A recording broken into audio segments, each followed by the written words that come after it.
Operasi Badai Al-Aqsa lumpuhkan Israel, puluhan orang tewas dan 779 lainnya terluka.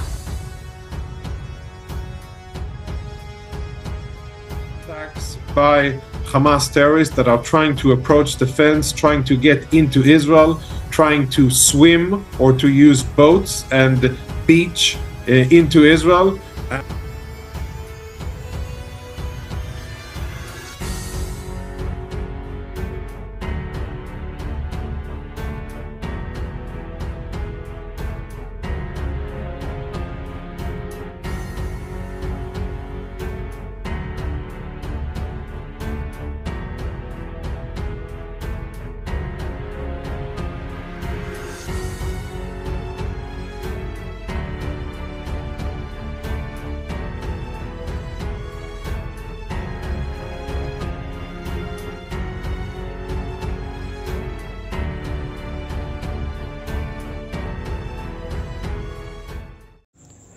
Hai para penonton Central News, sebelum lanjut jangan lupa subscribe dan lanjut tekan tombol Super Thanks.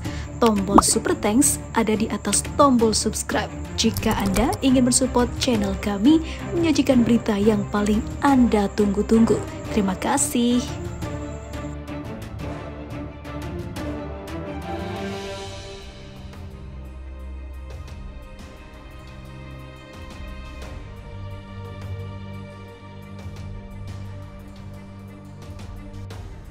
Setidaknya puluhan orang tewas sejak Hamas melancarkan serangan mendadak pada Sabtu pagi terhadap Israel. Hal itu diungkapkan oleh Kementerian Kesehatan Israel. Selain itu, CNN juga melaporkan sebanyak 779 orang lainnya terluka. Hal senada juga dilaporkan oleh Al Jazeera. Sarah Khairat dari Al Jazeera melaporkan dari Yerusalem Timur yang diduduki, mengatakan bahwa pemerintah Israel telah mengkonfirmasi bahwa jumlah warga Israel yang terbunuh telah meningkat menjadi setidaknya hingga hampir 50 orang. Jumlah sebelumnya yang dilaporkan oleh layanan darurat adalah 22. Lebih dari 750 warga Israel terluka, demikian laporan Al Jazeera. Jumlah tersebut kemungkinan akan terus meningkat. Atas jatuhnya banyak korban, Israel juga berjanji akan melancarkan serangan balasan. Tapi, pejuang Hamas tidak gentar. Perdana Menteri Benjamin Netanyahu mengatakan dia berharap respon Israel terhadap serangan Hamas pada hari Sabtu akan menimbulkan akibat yang sangat besar dari kelompok militan tersebut. Berbicara di awal rapat Kabinet Politik Keamanan, Netanyahu mengatakan, sejak pagi ini negara Israel sedang berperang. Tujuan pertama kami adalah membersihkan wilayah dari pasukan musuh yang menyusup dan memulihkan keamanan dan juga perdamaian di kota-kota yang diserang. Netanyahu mengungkapkan Israel akan membentengi arena lain agar tidak ada yang melakukan kesalahan dengan ikut perang ini. Kami sedang berperang, dalam perang Anda harus tetap tenang. Saya menyerukan kepada seluruh warga Israel untuk bersatu untuk mencapai tujuan tertinggi kita, kemenangan dalam perang, ungkap.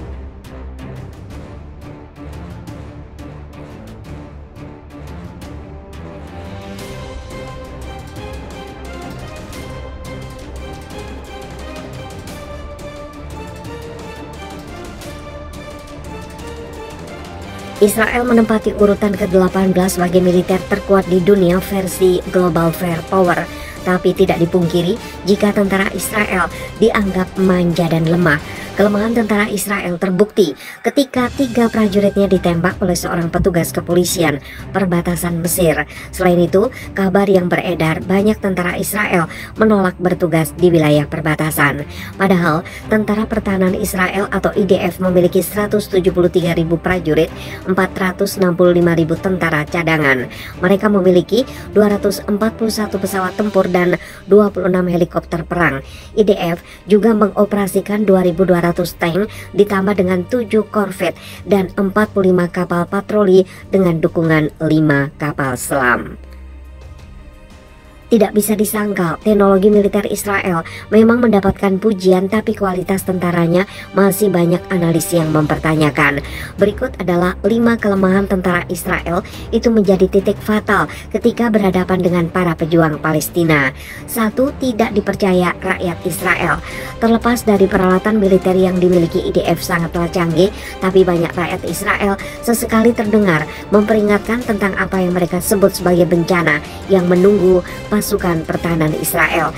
Itu adalah bentuk penurunan kepercayaan publik terhadap kemampuan operasional tentara karena kualitas sumber daya manusia yang buruk.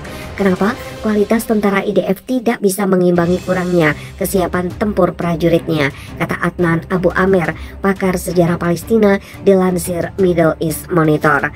Rakyat Israel sendiri tidak yakin bahwa IDF akan mampu menghadapi para pejuang Palestina. Mereka juga tidak percaya IDF mampu memberikan rasa aman. Itu ditambah dengan tingkat korupsi yang tinggi di kalangan para pejabat IDF. 2. Buruknya kepemimpinan militer Israel. Selama pelatihan tentara IDF yang umumnya berlangsung selama 8 bulan, prajurit dan perwira junior tidak bertemu dengan perwira senior. Terlalu banyak perwira senior menghabiskan terlalu banyak waktu di meja kerja. Dengan begitu, proses transformasi pengalaman tidak terjadi. Kegagalan ini mengakibatkan masalah saat tentara IDF mencoba meningkatkan keterampilan. 3. Tidak disiplin. Para prajurit IDF dikenal memiliki disiplin yang buruk. Hal ini terjadi karena tidak adanya panutan yang baik, kata Amer. Selain itu, para tentara IDF saat ini memiliki standar lebih rendah dari sebelumnya. Apalagi dengan masing-masing komandan KOP menerapkan standar mereka sendiri sesuai dengan pemahaman mereka sendiri. Tentara Israel tidak hanya menghadapi masalah logistik dan praktis, tapi juga kelonggaran disiplin di banyak batalion. Perintah tidak diikuti dan tidak ada pengawasan oleh perwira senior untuk memastikan bahwa perintah mereka telah ditakuti atau diikuti. Perwira junior dan tentara tampaknya tidak peduli tentang akibat jika ada tidak mematuhi perintah. Sedikit yang menunjukkan inisiatif, hanya melakukan apa yang diminta dari mereka, tidak lebih. Bahkan lebih sedikit petugas yang tampaknya memimpin dengan memberi contoh dan membantu tentara untuk menjalankan tugas mereka. Sejumlah perwira senior Israel sekarang percaya bahwa banyak dari batalion reguler mungkin siap untuk berperang tingkat rendah, tapi konflik skala besar akan menjadi bencana. 4. Kerap menolak bertugas di garda depan.